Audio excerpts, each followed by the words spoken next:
అందరికీ నమస్కారం. Welcome to my channel Vijayalakshmi tutorial అండి. ఇవాళ నేను మీకు ఒక టేస్టీ మరియు బయట చాలా కాస్ట్ ఉండేటువంటి వంటకం ఈజీగా ఎలా చేసుకోవచ్చు, అది కూడా మన ఇంట్లోనే హెల్తీగా అనేటువంటిది నేను చూపిస్తాను. పిల్లలు చాలా చాలా ఇష్టపడతారు. పైగా ఇప్పుడు సమ్మర్ సీజన్ కదా, సమ్మర్లో పిల్లలు బాగా ఎంజాయ్ చేస్తారండి. సో దానికి నాకు కావాల్సింది పాలు. నేను హోల్ మిల్క్ ఒక ప్యాకెట్ తీసుకున్నాను, 1/2 లీటర్. సో మీకు ఒకవేళ గేదె పాలు దొరికితే కనుక గేదె పాలు తీసుకోండి. ఇవి అంటే 1/2 లీటర్ కొలత ప్రకారం తీసుకోండి. 1/2 లీటర్ కానీ 1 లీటర్ కానీ అలా మీ ఇష్టం, ఎంత కావాలి అంటే అంత. నాకు ఇప్పుడు 1/2 లీటర్ పాలకి 1/2 కేజీ వస్తుంది. ఇది రబ్డీ అండి నేను చేసేది. సో రబ్డీ మనం చేయాలి అంటే జనరల్గా ఇళ్లలో పాలు మరగబెట్టాలి, దానికి చాలా గ్యాస్ వేస్ట్ అవుతుంది, చాలా టైం కన్జ్యూమింగ్ అనుకుంటాం కదా. కానీ నేను మీకు ఒక ఈజీ టిప్ తోటి ఎంత ఫాస్ట్గా ఎంత టేస్టీగా చేసుకోవచ్చు అనేది నేను చూపిస్తాను. సో నేను ఇప్పుడు పాలను పోసేసాను కదా, నేను స్టవ్ వెలిగిస్తున్నానండి. హై ఫ్లేమ్లోనే పాలను వేడి చేస్తున్నాను. పాలు మనకి బాగా బాయిల్ అవ్వాలి. చూడండి పాలు వేడవుతున్నాయి కదా. కొంచెం మందంగా ఉన్న పాత్ర తీసుకోండి, ఎందుకంటే పల్చగా ఉన్నదైతే అడుగంటిపోతాయి. మనకు అది ఉడకాలి కదా, అంటే అవి ఉడకక ముందే ఏమవుతుందంటే పల్చడిదైతే అడుగంటిపోయి మాడిపోవడం ఇదంతా అవుతుందన్నమాట. స్టీల్ అయితే అస్సలు వాడకండి, నాన్ స్టిక్ కొంచెం మందంగా ఉన్నది. నాకు ఇది బాగా మందంగా ఉంటుంది. ఏదైనా మందమైనవి అట్లాంటివి చేయాలనుకున్నప్పుడు ఇది తీసుకుంటాను. సో ఇందులో చూడండి పాలు ఆల్మోస్ట్ బాయిలింగ్ స్టేజ్కి వచ్చాయి కదా, ఇంకా మరగాలండి. బాగా ఒక పొంగు రావాలి. ఒక పొంగు వచ్చిన తర్వాత దాన్ని ఏం చేయాలో నెక్స్ట్ నేను చెప్తాను. చూడండి ఇందాక నేను పాలు పోసుకున్నాను కదా, ఈ ప్యాకెట్లో కాసిన వాటర్ పోసి ఇవి గిలకొట్టేసి ఒక బౌల్లో వేసుకోండి. ఓకే, అది కూడా వేస్ట్ చేయడం ఎందుకు కదా. సో ఇప్పుడు ఇంపార్టెంట్ ప్రాసెస్ అండి. అదేంటి అంటే మనం 1/2 లీటర్ వేసుకున్నాం కదా. సో 1/2 లీటర్కి టేబుల్ స్పూన్ ఇది గోధుమ పిండి అండి. జస్ట్ 2 టేబుల్ స్పూన్ ఆఫ్ గోధుమ పిండి నేను వాటర్ ప్యాకెట్ కడిగి పోసుకున్నాను కదా, అందులో 2 టేబుల్ స్పూన్ వేసి దీన్ని బాగా కలుపుకోవాలి. ఇది పేస్ట్ లాగా రావాలి. చూడండి పాలు పొంగుకు వచ్చేసాయి కదా. ఇప్పుడు ఈ గోధుమ పిండిని బాగా పేస్ట్ లాగా ఉండలు లేకుండా బాగా కలుపుకోవాలి.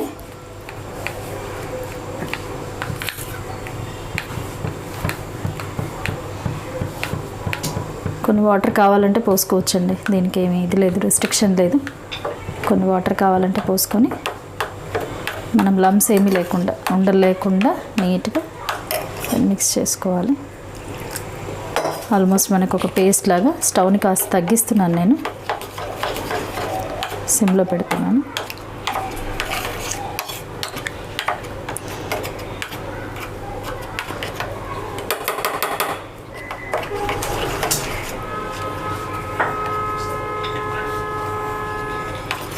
చిన్నపిల్లలు చాలా ఇష్టంగా తింటారండి. హెల్తీ ఫుడ్ ఇది యాక్చువల్లీ.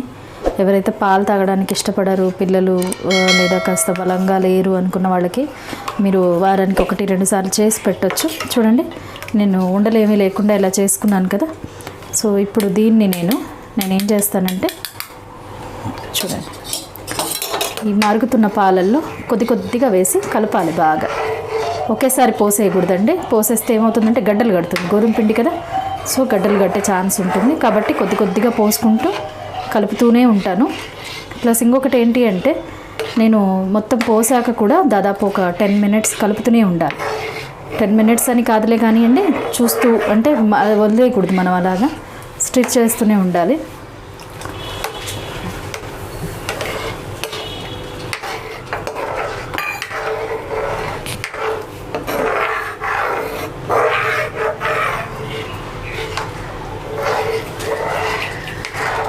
యాక్చువల్లీ నేను గోధుమ పిండిలో కొంచెం ఓట్స్ కలిపి పెట్టుకుంటానండి.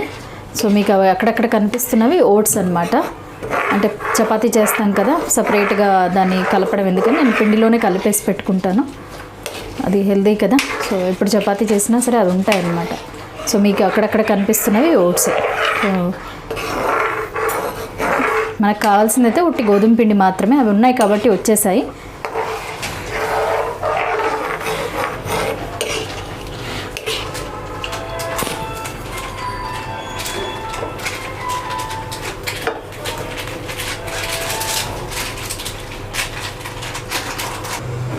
చూడండి పాలు కాస్త చిక్కబడ్డం స్టార్ట్ అయింది కదా, మీకు డిఫరెన్స్ అర్థమవుతుందా?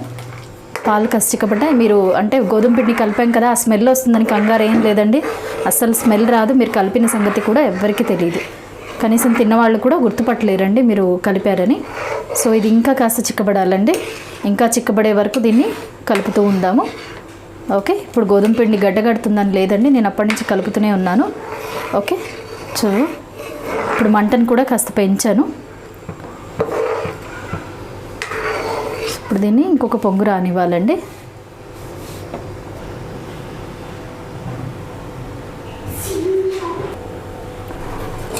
చూసారా, మిగడ కడుతూ ఇంత బాగా చిక్కగా అవుతున్నాయి కదా, మీకు కనిపిస్తుంది కదండి. ఇంకా కొంచెం చిక్కబడాలండి, ఇంకా కొంచెం కన్సిస్టెన్సీ రావాలి.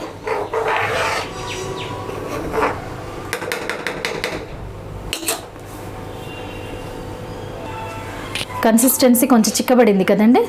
ఇప్పుడు మనము షుగర్ వేసుకోవాలి. దీనికి రబ్డీ కాబట్టి ఎక్కువ షుగర్ పట్టదండి. అంటే రబ్డీ అంత స్వీట్గా ఉంటే బాగుండదు. సో నేను ఒక ఆల్మోస్ట్ హాఫ్ కప్ అంత షుగరే తీసుకున్నాను. ఓకే, షుగర్ వేసాక దీన్ని కరగనిద్దాం. షుగర్ని కరగనిద్దాం, బాగా కలపండి. షుగర్ కరిగిపోవాలి. చూడండి, చాలా చిక్కగా అయిందండి. మీకు కనిపిస్తుందా? బాగా చిక్కగా అయింది. అంటే ఇంకా అది చల్లారిన తర్వాత ఇంకా గట్టిగా అవుతుంది. మరీ అంత గట్టిగా అయినా కూడా బాగుండదు. రబ్డీ అంటే కొంచెం గట్టిగా, కొంచెం లూజ్గా ఉంటేనే బాగుంటుంది. సో ఇప్పుడు దీంట్లో ఏం చేయాలి అంటే, అదే ఆ సీక్రెట్ చెప్పాను కదా నేను, మనకి పర్ఫెక్ట్ షాప్లో కన్నా ఇంకా టేస్టీగా వచ్చేటువంటి రబ్డీ సీక్రెట్ అనేది ఇప్పుడు మనం యాడ్ చేయబోతున్నాం ఇందులో. ఓకే,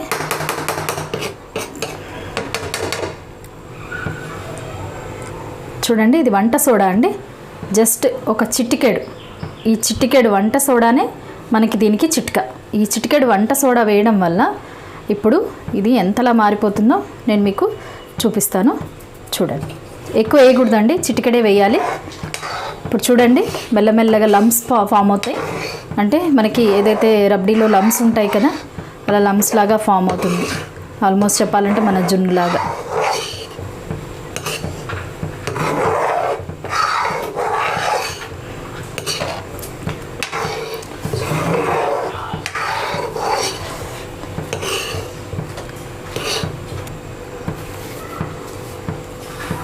దీన్ని ఇంకో కొంచెం తెరలనిద్దాము. చూసారా, అది వేసిన తర్వాత ఎంత చేంజ్ వచ్చిందో చూడండి. బాగా చిక్కబడి బాగా ఇట్లా లమ్స్ లమ్స్ లాగా అవుతుంది. మీరు బేకింగ్ సోడా కానీ వంట సోడా కానీ ఏదైనా వాడచ్చండి, దీనికి ప్రాబ్లం లేదు. కానీ ఎక్కువ వాడకూడదు, ఒక చిటికెడు మాత్రమే. ఇంకొక 2 minutes దీన్ని ఉడకనిస్తాము. ఉడకనిచ్చాక దించుదామండి.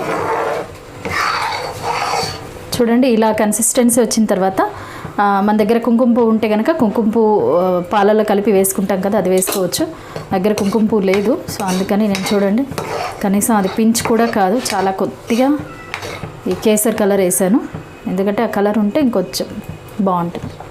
చూడండి, చాలా కొద్దిగా కలర్ వేసాను.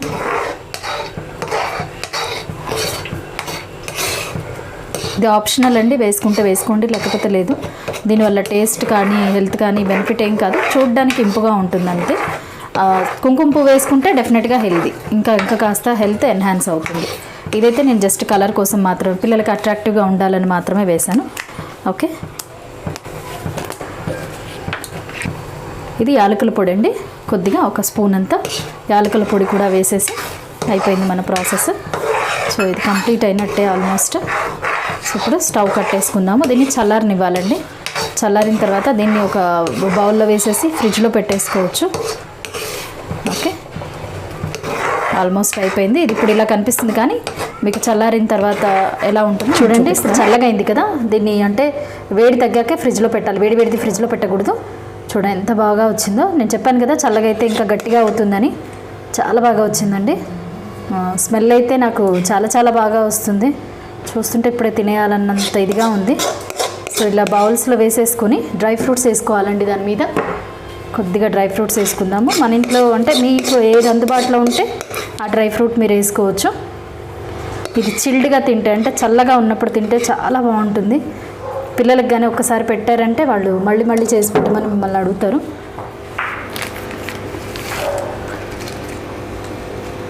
నేను కొంచెం డ్రై ఫ్రూట్స్ యాడ్ చేస్తున్నాను.